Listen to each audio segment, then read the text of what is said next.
growing up with a pedophile who is basically only interested in me has made me uniquely sovereign. This person was interested in me in a way that they were so good at concealing as a good person. They seemed like a very involved person in the child's life, my life. But there was always transgressions of boundaries. There was no boundaries expected. The other people in my day-to-day experience also shared these same values of not having boundaries, not expecting boundaries, being very much focused and centered around the other person rather than two sovereign beings in a dynamic.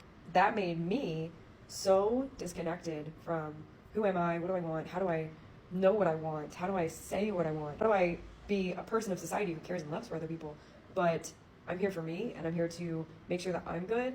And just to illustrate how deeply I was disconnected from who I am gay.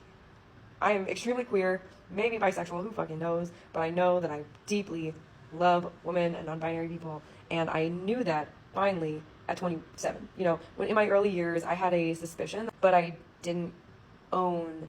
I see a future for myself with these people. It required not just taking what I'm given, knowing what my feelings feel like, deciding, okay, I can have that. It took me 4 years to decide, I like this, I want this, and I can have it. Let me have it. It took me so long to get to that. And it's because there's such a huge gap between the reality I was living and the reality that I felt like other people were acknowledging, the reality I felt like other people were seeing, or like, wow, you have this big house and all this food and you have so much comfort and vacations and you have all this stuff. But I felt shattered inside. And this huge gap between my experience and what was being acknowledged by the people around me created a need to map what's between this chasm now. What's between what other people see, this fool's gold, and what's real, what's me, and how do I close that gap? How do I create a reality externally where it's reflecting what I want, what I need, what I desire? And when these things are not aligned to me, I say no and I move on. And that's a healing to the inner child who never received that. Happy Pride Month.